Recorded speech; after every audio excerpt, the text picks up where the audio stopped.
कहते हैं गुरु के मार्गदर्शन में ही योगाभ्यास करना चाहिए, जबकि सच्चे गुरु का मिलना अत्यंत दुर्लभ है।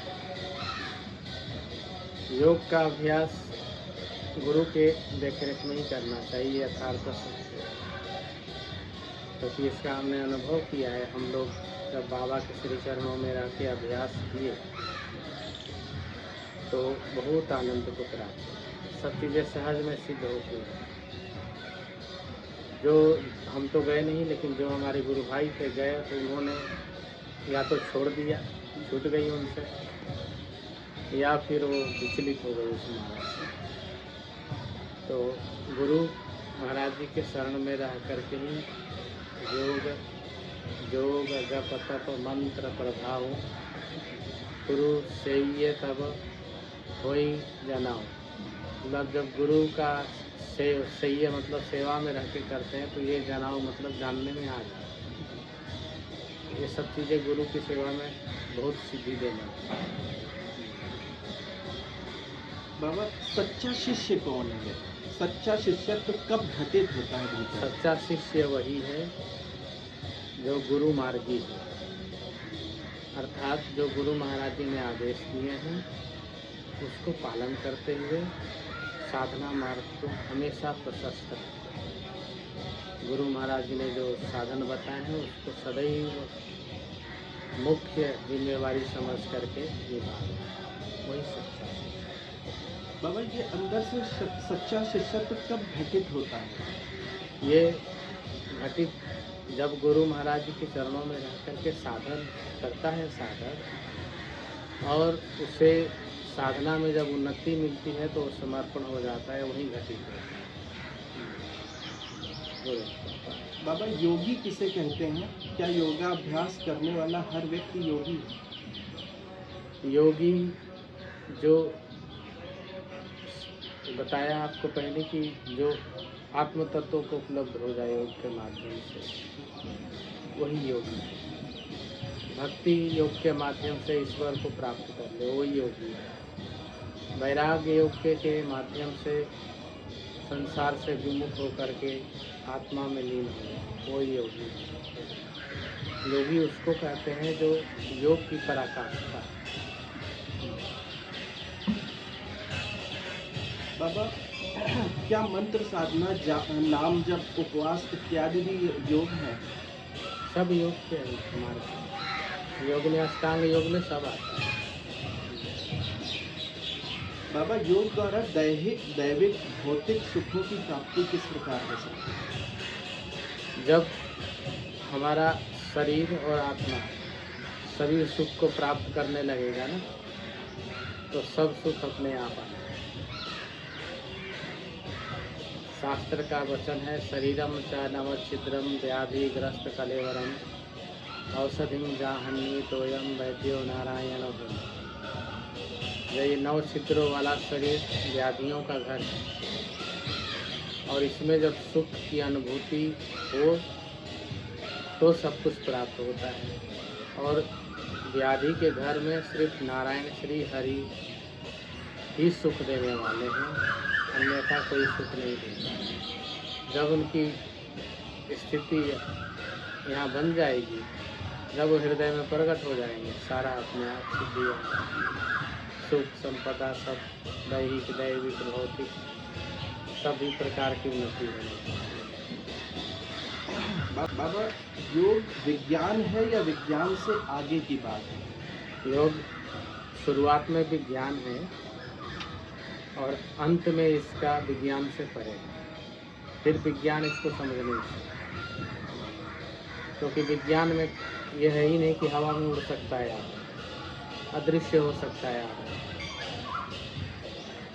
विज्ञान है योग जब तक सिद्धि प्राप्त नहीं है। सिद्धि के बाद उसके बाद वहाँ योग का कोई विज्ञान जो है वहाँ फेल हो जाता है। और कोई व्यक्ति मुंह से हाथ निकाल के धो ले तो विज्ञान में ही मर जाएगा। लेकिन हमारे पौराणिक कथाओं में सुनते हैं हम, तो योग जो है वो जब सिद्ध हो जाता है वहाँ विज्ञान पीछे रहता है। बाबा, श्रीमद् भगवद गीता की यौगिक व्याख्या अनेक संतों ने की है। क्या गीता जी योग आधारित ग्रंथ है? भगवान श्री कृष्ण स्वयं योगी हैं, तो उनके द्वारा जो चीज़ बनाई जाएगी वो योगी है। अगर हलवाई जो है मिठाई बनाएगा तो सुने होंगे फलाने हलवाई का मिठाई बड़ा स्वादिष्ट है, तो ऐसे ही कृष्णम वंदे जगत गुरुम योगेश्वरो कृष्ण देवस्य, तो वो योगेश्वर हैं, उनके द्वारा जो भी चीज़ स्थापित होगी वो योग ही है, अति उत्तम योग है। बाबा, भगवान शिव को योग के देवता के रूप में स्वीकार किया गया, ऐसा मतलब है कि इसमें क्या रहस्य है? क्योंकि भगवान शिव सबसे लंबे साधना करने वाले देवता भगवान हैं और योग की पराकाष्ठा है, इसीलिए उनको त्रिनेत्र की प्राप्ति है।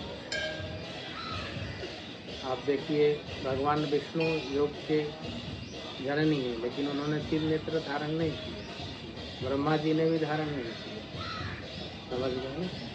तो शिव शक्ति त्रिनेत्र से, शिव भी त्रिनेत्र है और शक्ति भी त्रिनेत्र है। शिव शक्ति त्रिनेत्र से न भेद योग से, और इन दोनों में योग में कहीं भेद नहीं है। शिव शक्ति त्रिनेत्र से न भेद योग से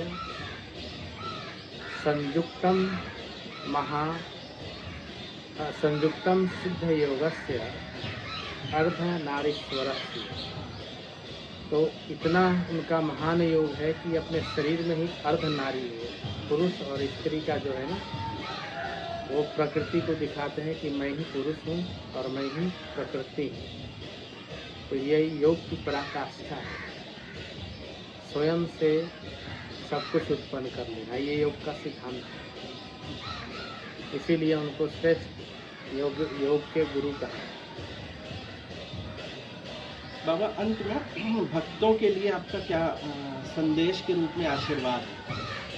सभी को अपने माता पिता धर्म का आदर सम्मान सेवा करते हुए सत्य मार्ग का अनुसरण करके अच्छे कर्म करना चाहिए। मनुष्य को अपने जीविका के लिए जो परमात्मा के द्वारा कृपा से प्राप्त है, उस जीविका को कर्म योग बना करके और उसको धारण कर ले, तो मनुष्य किसी भी जगह रहे, कहीं भी रहे, वो योगी ही हो जाता है। इस प्रकार मनुष्य को अपना जीवन व्यतीत करना चाहिए और धर्म परायण, ईश्वर परायण, सेवा परायण हो करके यह जीवन व्यतीत करना चाहिए। नाम जप या गुरु मंत्र के जप से भी योग सिद्ध हो सकता है, जैसे कि मीराबाई और सबरी? बिल्कुल होगा, क्यों नहीं? मीराबाई नाम जप करती थी, और मीराबाई का अंत कहाँ हुआ? कहाँ हुआ? जगन्नाथपुर। तो कहाँ हुआ, कहाँ गई? शरीर लीन हो गई होगी। तो ये देखिए, हमने बोला नहीं, योग दो ऊर्जा मिल करके एक नई ऊर्जा उत्पन्न, इसी का नाम योग है। मीरा जी की भक्ति और भगवान की शक्ति जब दोनों मिले तो तीसरी चीज उत्पन्न हुई, वो क्या हुई? आत्मा ईश्वर में प्रत्यक्ष में, इसी का नाम है योग। महाराज जी, हमारा प्रणाम स्वीकार करिए। मेरे पास आभार या धन्यवाद ये शब्द नहीं है, बस आपके चरणों में जो है वो नमन करना चाहिए। गुरु कृपा है।